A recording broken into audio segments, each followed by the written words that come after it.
We say there's no one size fits all. So number one, mentor or coach, finding the right mentor or coach for what you need in your business. Okay. There's a lot of different types of mentors and coaches. There's, business coaches. There's, coaches that help you with, finance coaches, Welcome to Clicks and Bricks podcast. We talk about the entrepreneur mindset, everything from that Main Street brick and mortar to that billion-dollar manufacturer.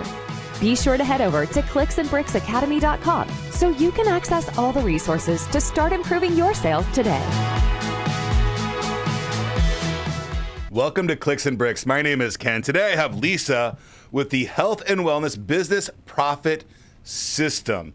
It's an amazing story on her founding story, on her and her husband left corporate America to start their own business. But before we bring Lisza on, if you would like to join my text line community, the number is 314-370-2871. I'll never try to sell you anything on that text line. I send one up to 3 text messages a month. It's going to be a business or technology tip, and every now and then some crypto or NFT news. How are you doing today, Lisza? I am great. Thank you so much for having me. Thank you for joining us on today's show. We're super excited to hear your story. Before we get to know about your business, can you tell us, or actually tell us a little about you, your husband, and your business? Okay, yeah. So my husband and I have both been in the health, fitness, wellness industry or field for over 30 years. He is actually a registered dietitian. He worked with some of the top hospitals in the country before he left that corporate America to start our company. And I actually, my original degree was exercise physiology. And I thought I was going to be working for professional sports teams. That was my big dream. And way back in the day, the country went into recession and I ended up not going that route at all, completely digressed into another direction and actually went into law, believe it or not, for 20 years. But I always had one foot in health and fitness. So I was always an instructor or trainer from everything from, you guys, I have a crazy background. I was a competitive martial arts fighter. I taught swimming, I taught aerobics, I taught everything, skiing, name it. So kind of this long roundabout way until I met my husband, and we actually met at the Sports Club Irvine. He was a top dietitian in the entire Sports Club LA franchise. And, I thought I knew everything about nutrition, and some friends of mine were going to him and having some amazing results. And I'm like, all right, let's try this out. And they're like, you have to meet this Lucho dude. And I'm like, who's Lucho? And long story short, I got fantastic results on a program that he designed. He designed a custom nutrition system, and my results were amazing. And long story short, we ended up together and married. And I'm making this a short story. He ended up, we said, look, this is crazy. You're working for this big company. That's fantastic. But he really was a specialist, and he's very well known in the industry for his background in nutrition. And so we decided to branch off and start our own company. And I'll share a little bit more about that later. But in 2003, we started our primary company called Exercise and Nutrition Works, where we developed the very first CEU accredited nutrition certification on the market and the very first custom nutrition software on the market. So that's where it all started. Fantastic. Wow, that's some big accomplishments. So now I know that when your husband left and he left corporate America and started this new company, right? You stayed in corporate America for a little bit and were kind of moonlighting, bootstrapping this whole new venture for you and your family, right? So can you tell us a little bit about the transition from when the decision was made, you're, freelancing or moonlighting with your family company while you're working in corporate America? Can you tell a little bit about that transition, leaving corporate America? Did you negotiate a severance package when you were leaving? Or, what kind of special things would you tell somebody that's in that current position and they're ready to make that change from corporate America to entrepreneurship? I love this question. Okay, so we made the decision when we started our company, we actually found a really cool little brick and mortar location that was fairly close to our home. And at the time, my husband, again, as a registered dietitian, he was seeing clients on the nutrition side, and he had developed a really great following. Okay, so understand we did this very strategically, both when he left and when I left. So for him, he knew he had a really strong following, so he knew that he would at least be able to bring over a few clients to start with. We knew what our minimum requirement was. And so we opened up our business, and we opened up our company, and we literally started getting clients immediately. Okay, now that was, unique. It was a unique time. We were in a really great location. So it was location is for one. And so we just started building that up to first replace, obviously, his income. But we knew going into it, like with my income and the number of clients that we knew that were following us, that would cover us. So number one, I would tell you the number one advice we tell any of our clients is when you're making a transition such as this, if you start to moonlight, let's say you're moonlighting or you're starting to build your practice on the side, you want to be able to get to at least 75% of your current required income. Okay, 75% before you literally step away. Okay, we want to make sure, or you want to make sure that, obviously you still have enough to be able to survive on, and what are the things that might shift? Because again, once you have your own practice or your own business, there's going to be other expenses that you may not be, like maybe you're not commuting as far, right? Or so you're not spending as much on gas. So you start to, figure out where is those expenses less and where will they be more. So again, we recommend bringing in at least 75% while you're doing it on the side before you leave. So for my position, we knew once our company was in profit, once we knew that we were actually making more than what our base minimum requirement was, that I was in a pretty good position. Now for me, I was managing law firms. I was a law firm administrator. I was the lead tech. I was actually the not only the administrator, but also the tech manager. So we had a full, technology department. This was back when law firms were starting to really build out and use computers. So it was a long time ago. So I'm just like aging myself. So again, I had a lot of this background. So what I was doing initially was my moonlighting was I was running the admin side of our company. I was running the books. I was running the marketing. I was, handling all the behind the scenes stuff while my husband was seeing clients. My husband was focused on getting clients in, working the phones, getting referrals and all that. I handled the marketing and the administration. So that's how we sort of managed it until I was able to step away.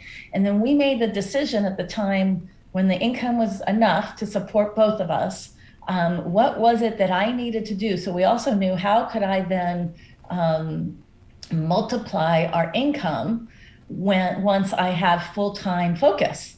Right. So with full-time focus, then we were able to exponentially grow our business. And it literally happened just like that. Now it was very unique at the time. The internet was literally just kind of starting. While we had a brick and mortar location, we actually had a full location that we outgrew in 2 years. So we outgrew the first location. We quadrupled our size. We moved into a much bigger location. And we were already working in the online space. This was back in 2007.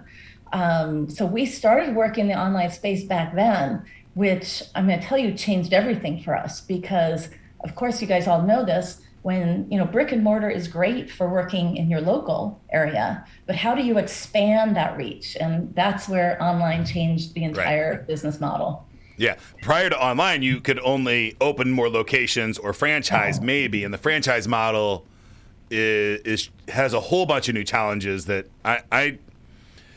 unless you're a franchisee or franchisor and that's really your passion, I would my recommendation is stay away from that unless you're really just passionate about a specific brand and you want to be that. Or you just own a whole bunch of franchises, like the guy that owns a whole bunch of 7-Elevens and a whole bunch of Subways.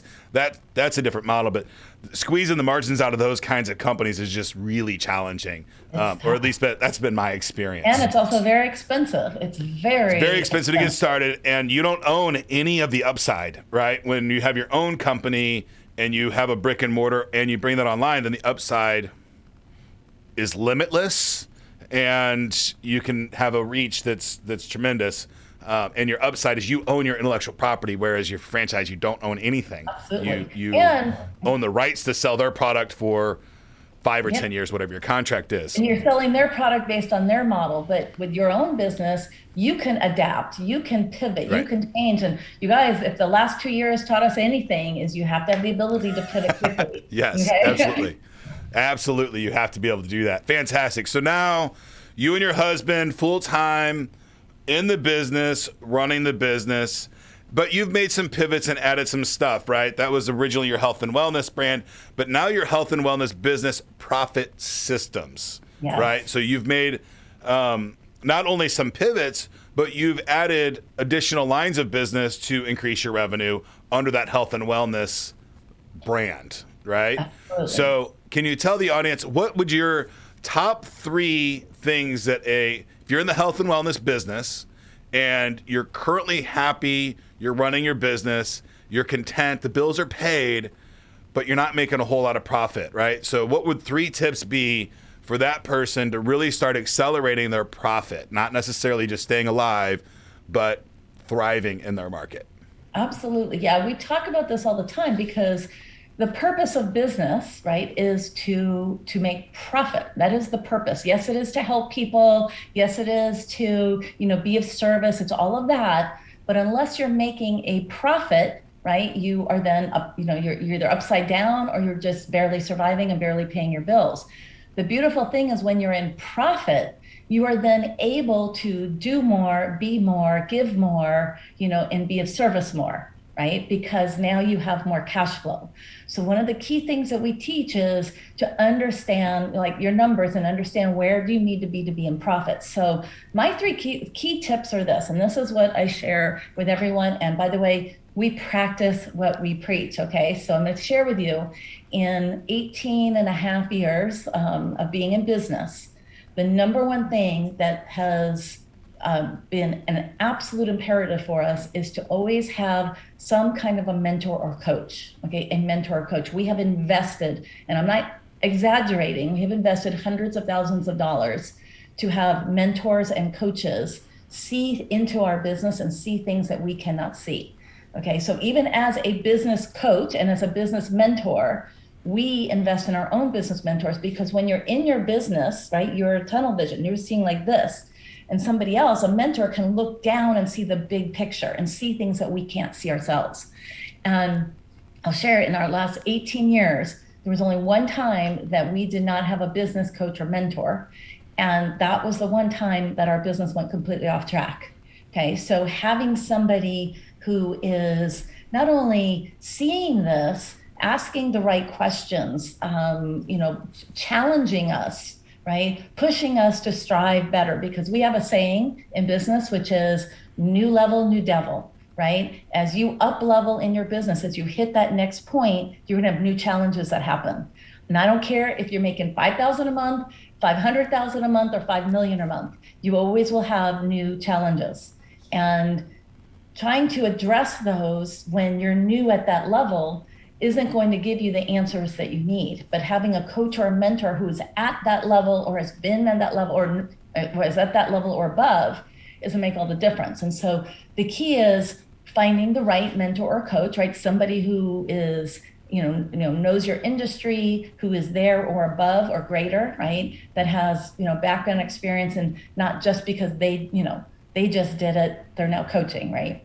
One of the big things we see in the health and wellness space is all these like gurus that come out, like they just lost 100 pounds, so now they're teaching people how to lose weight. Well, having been in the nutrition field for 30 years, I got to tell you, it's one of the challenges that we address all the time, because we say there's no one size fits all. So number one, mentor or coach, finding the right mentor or coach for what you need in your business. Okay, there's a lot of different types of mentors and coaches. There's business coaches, there's coaches that help you with finance coaches, there's all kinds of different coaches, to understanding what is the specific thing you need to focus on and finding the right person for that. Absolutely. Number two, oh sorry, I'm just agreeing with you. Absolutely. Okay, cool. Yep. Number two would be training, okay? Investing in additional, I would say, business training. Now, whether that comes with a mentor or coach are two different things. But when I say training, which is how can you up level so that, again, I always said, if you're not growing, you're dying, right? So same thing for your clients, whatever your clients or your patients or your students are, how do you stay one step ahead? How do you stay cutting edge? And that's always about investing back. I say knowledge, training, just staying current on what's happening in the industry. And again, that could be by being a part of an organization or again, we have lots of organizations that offer different ongoing trainings. So that looks a lot of different ways. It could be investing in a home-based, online course that maybe gives you additional skill sets, right? So again, we always invest in additional training, like knowing we like to stay on top of what's happening, what's current, and trying to stay ahead to see what's coming up. Okay, so training. And then the third, again, these are no particular order because I think they're all important. Number three is systems. And this is the thing that I see is probably missing the most, especially with new entrepreneurs and new businesses, is they're out there and they just want to serve their clients and their customers and they're trying to do everything. And without having key systems in place, what happens is they're diluting their time, money, and energy, all three of those things. Systems are the key to being efficient, effective, and profitable. So again, what does that look like? Well, again, either you have a mentor or coach who can help guide you, or you're studying and trying to figure out what might work best. Again, a mentor or coach can help you with what are the best systems. So I would say those three things: mentors, training, and systems. And I'm going to tell you, when you understand that when you invest in these things, it will pay you back many, many times over. Fantastic. So I just want to dive into each one of those a little bit and summarize them. So you did a great job summarizing. So on mentorship, can you tell the audience why you can't have a coach as an employee or lean on your employees to be a coach for that motivation and things like that? Because I think a lot of people would think, well, I hired a marketing person, I don't need a marketing coach. Great. Oh my gosh, great question. Because again, whether it's staff or employees, right, they're looking at what their role is and what they need to do. But when you have a mentor or coach who's a specialist in this, they're going to actually help guide you so that you're giving them direction on what to do. You also remember that a mentor or coach does not have their only benefit for the mentor or coach is to help you be successful, right? So this is really key. The benefit to them is to help you be successful. The more successful you are, the greater it is for them. Okay, so right. What they're doing is they're going to look at things, without any, like, again, you may have hired someone and they were trained on a particular system, so they're going to go, well, you have to go with this one. But they may not realize that there's other options out there, and that's what a mentor or coach will do for you. Absolutely. And so the mentor or coach is an external. What I find a lot of times, like in the marketing coach, for instance, you're so close to your product because you created it for, potentially a lot of times you created it because you saw the need, right? And you're so close to it, you might not see other potential uses for your product or service. And having a second set of eyes to look at it is always very important because you can open up so many more doors. And an employee, you would think that their best interest is to help you grow as the business owner, but their best interest is to keep their job and to have a happy, healthy life, right? It's not about your growth. It might be about their growth and their growth in the company, but first it's about them keeping their job. So sometimes they might be a little nervous to say, hey, we're doing this wrong, or you're not going to get as honest of an answer from an employee as you are a third-party consultant or coach, right? Absolutely. So on the training side, I absolutely agree. I am constantly going back to schools and courses and things like that, constantly, almost always, to the point where, like, I'm overburdened right now. I've got about 15 hours of homework every single week, and all 5 of my jobs keeps me pretty darn busy. But my biggest advice to a business owner is have some kind of tuition reimbursement, right? And it doesn't have to be huge. It can be like, I'm not a huge fan of traditional schools. I think college is a great way to learn how to learn from people that are going to teach you how to do it. But I live in a lot of tech business, so you have to learn on your own, right? You don't have a teacher teaching you this stuff because we're inventing it a lot of times as we go. So I like to do, $1,000 for these courses, and if you take them, you pass them. we reimburse you up to $1,000 per quarter, per year, whatever that is, depending on what you can afford. Because the old saying is, what if we train these people and they leave? And Right. but what if we don't train them and they stay? Right now, you got a bunch of untrained people in your business that you could never get going because it's horrible. So invest in your people and the training, not just yourself, but everybody else. And then your third tip was systems. I love Kanbans. I live my life on Kanbans nonstop. And if you don't know what a Kanban is, look it up. But basically, it's at McDonald's, right? The orders come in and you see it go step by step through that process. They nailed it. Henry Ford invented it, or not invented it, but he gets credit for inventing it a lot of times. I think Kanban is a Chinese word. But basically, it's just the steps of the process that you're going to go through. It's a manufacturing term, but if you can implement it in any kind of business, it helps you a tremendous amount, right? What other kind of system, other than a Kanban, would you recommend somebody having? Is it just a series of forms that are available for your staff to read, or? Yeah, I mean, again, it's going to be different for every business, whether you're virtual, whether you're a brick and mortar, how many staff you have, employees, et cetera. So it's going to be different for every business type. But again, it can be everything from your onboarding systems. How do you onboard clients? How do what is the process you take them through? How do you felt like that's a system?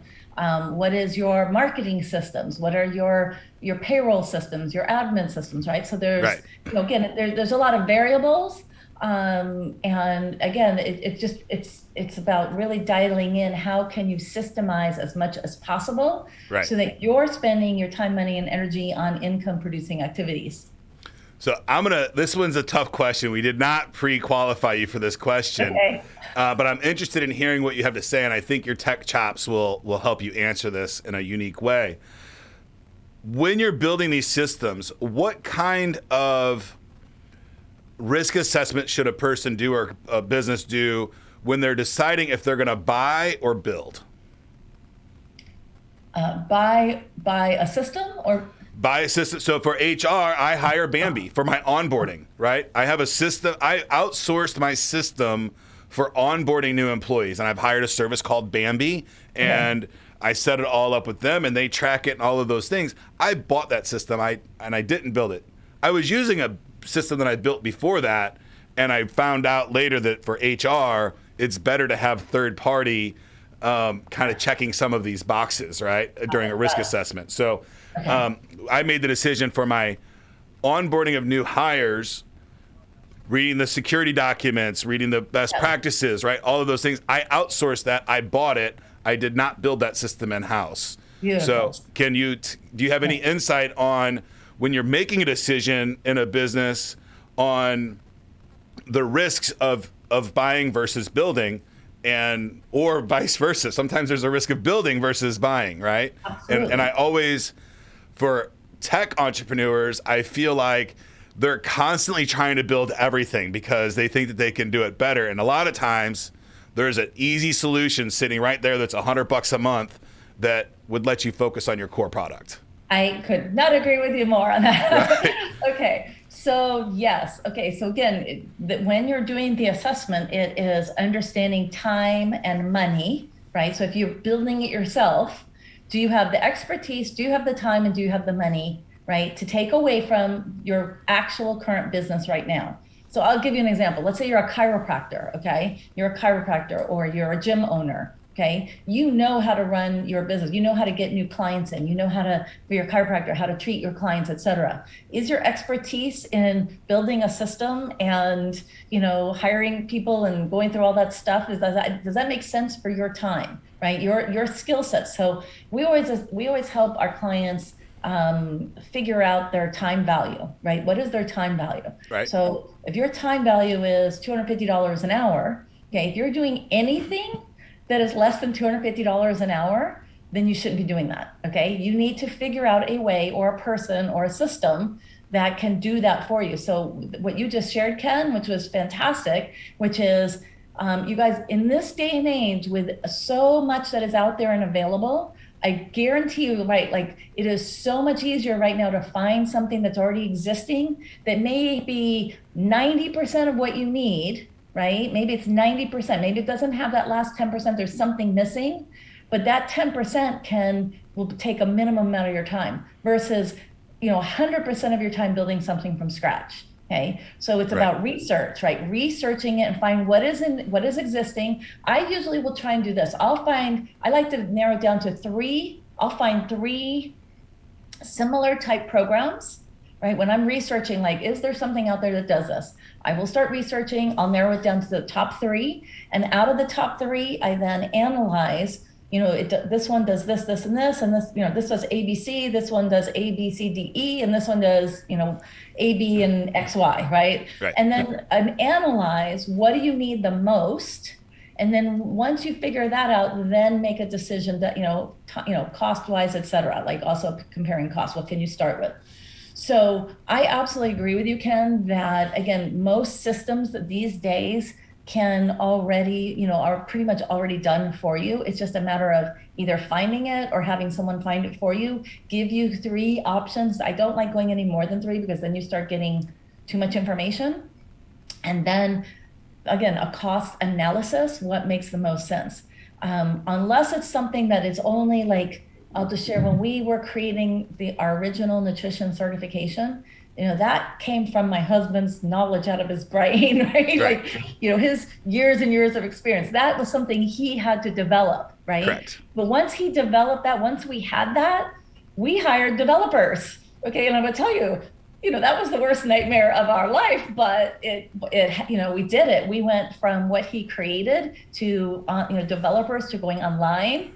We took risks. It cost us a lot, but it was the best thing we ever did, right? We invested in that because we're not developers. We're not software developers, but we knew like we had to take that online. So, again, that was a big investment, but with a really big payoff for us. Absolutely. So when I make that decision, and it's a really hard decision for me because I like building everything, right? Yeah. And I get a kick out of building the systems, and I was a programmer and all those things. So, Yeah. but it's not my forte anymore. So I outsource a dramatic amount of it. So for me, the decision comes down to, if I'm going to build it in house, can I also turn that system into a product that I might sell? Right. So if the answer is yes to that, then I definitely have one more checkbox on my build it in house side. But for HR, I have no desire to be in the HR business ever. So Right. I'm in the HR. If you run a business, you are in HR. But the document management, storage, all that stuff is really boring to me. So I outsource that piece. Yeah. And And for that's all HR, good. you can get in a lot of trouble if you don't have some of your T's dotted and your I's crossed. I said that You want an backwards. expert. But We Yes. say, let the shoemaker make the shoes. Absolutely. Right? Yes. Hire the experts in that area. That's it. Let the Yes. shoemaker make the shoes. Fantastic. So obviously you have a little bit of a tech background, and you told me that you and your husband are both tech geeks. You didn't do your own development, but you kind of have some vision of where we're at today with technology and where tomorrow's going to go. And on Clicks and Bricks, we like to talk about the business. We also like to talk about technology. Where do you see technology taking the health and wellness business owner over the next 5, 10, maybe even 15 years? Yeah, I actually love this question, and my answer is different today than it would have been a few years ago. It was very interesting.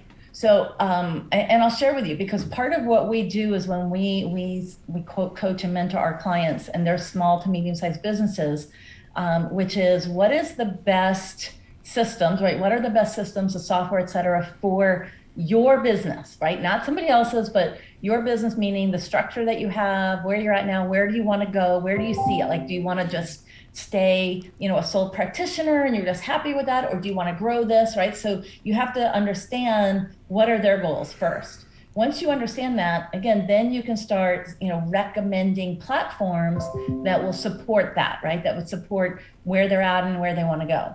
So up until a few years ago, we have been very, very involved in the online space.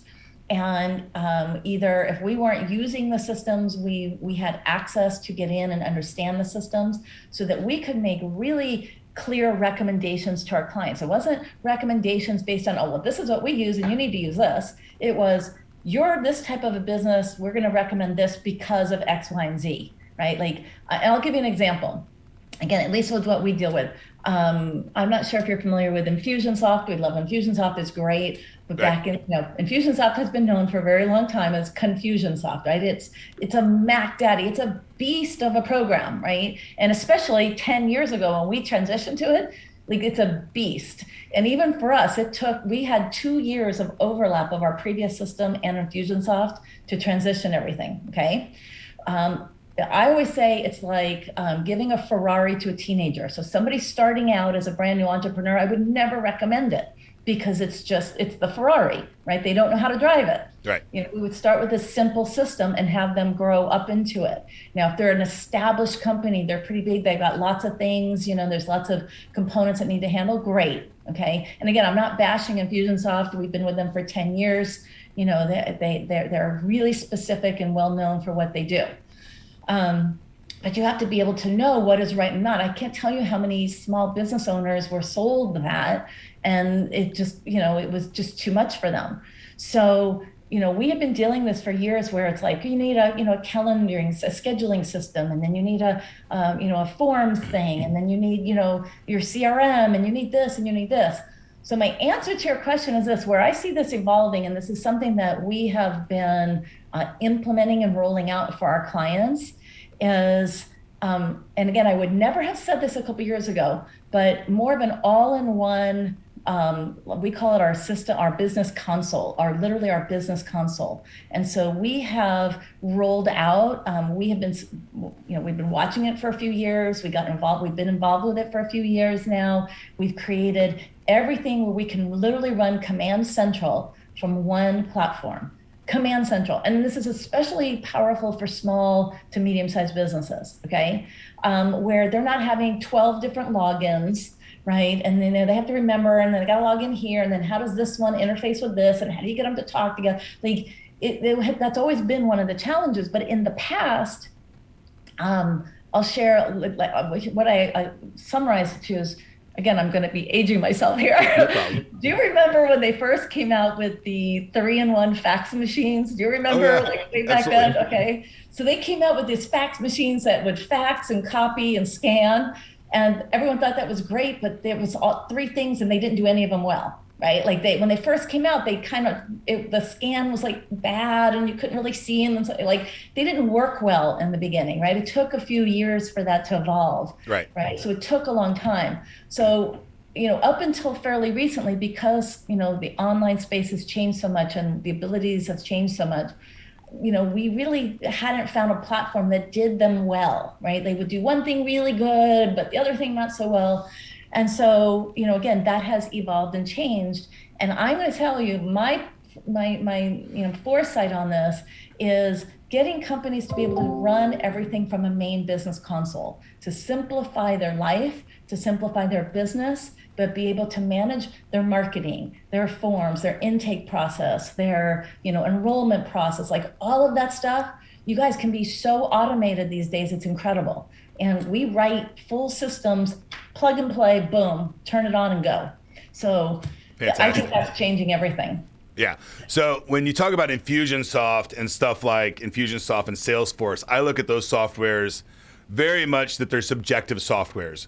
You buy the software, it's very, very powerful, but you have to put in place like what your sales process is and what those processes are and what your next actions are and your next steps across the board. And you have to really detail that.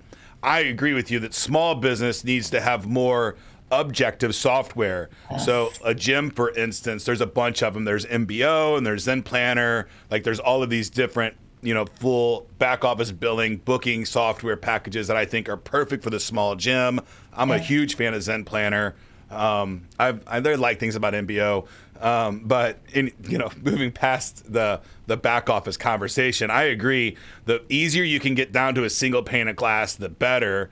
And I typically like to tell people, even if you have a bunch of different platforms that you use, you can build a nice little easy, private, password-protected web page that is just links to all of your stuff so you can organize them and centralize them. Because if you don't have centralized process, you're going to have forks and data all over the place and forks and process. You're going to have, employee A doing it one way and employee B doing another way, which is if you have that going on, you can't troubleshoot problems in your company because it's, I would rather it do something consistently wrong than inconsistently, sometimes right and sometimes wrong. And the wrong is done 3 different ways, right? Because if you consistently do it wrong, you can go back and make one change and fix everything that was done in the past wrong. So consistency in business is so important, especially if you have a highly technical anything technical. And unfortunately today, fortunately for me, everything has a technical component. Yes. Right. There's no business today, I don't think, that doesn't have any kind of technology built into how they get customers or how they service their clients. Right. So it's important if they don't, stuff. They better get on it. Right. And the more things you can get into a single pane of glass, the better. And you're right. There's programs like Zapier out there and IFT that can take 2 different platforms and tie them together really nicely today. SAP is something that enterprise companies have had for a long time. I've helped implement SAP for a couple of Fortune 100 companies, and I'll have to say, and they never got there, right? It never got to a single pane of glass, but it got close, and a lot of processes got into that SAP system, but there's always some kind of outliner that kind of sits over there. So having a central way to document where everything is, I think, is wildly important. I think that's great advice. Thank you so much for your time today, Lisa. Do you have any offers that you would like to leave our audience? Absolutely. I love to share things forward. So I know it's right here on the screen, which is fantastic. So the first thing is our free business resource toolbox. And this is really for any business. I have this, I put together a resource where I make different recommendations based on, again, I may ask some questions in there, but I break it up into administrative, client-based, marketing, et cetera. So there's different categories. So the free business resource toolbox, I encourage you guys, it's absolutely free to access. I make different recommendations, and there's also an opportunity to reach out to me if you have questions on anything that's in there that we share. And then also I would love to offer to the listeners, for anyone who may be in the health, fitness, wellness space at all, I have a link right on there, which is to our free business, free 45-minute business strategy session. We'd love to talk about your business. Maybe if you have some challenges going on, I have there's a link there. You click on that, and there's going to be a form to fill out, so I can just learn a little bit about your business. And I'm happy to hop on a 45-minute call with you, and let's see how we can help you move forward, especially moving into this new 2022 that's coming up here, or that's here. And how can we work smarter, more efficient, and more profitable from here on out? Fantastic, Lisa. So thank you so much for your time today. I had a blast. I hope the audience got something. I'm sure they got some kind of value, even if they've been in business for 20 years or they're just getting started. So thank you so much for those tips and tricks. We really appreciate it. Thank you so much. I love it too. I could talk about this stuff all day long. So. Fantastic. Thank you so much. That's it for today's show, folks. Again, my name is Ken. If you'd like to join my text line community, it's 314-370-2871. You can ask me any question you want about business, technology, crypto, or NFTs, and I'll do my best to give you an unbiased answer. Absolutely no charge at all. I'll never try to sell you anything on that text line. I'll just send you 1 to 3 tips, tricks of business, technology, cryptocurrency, and NFTs. That's it for today, folks. Get to work.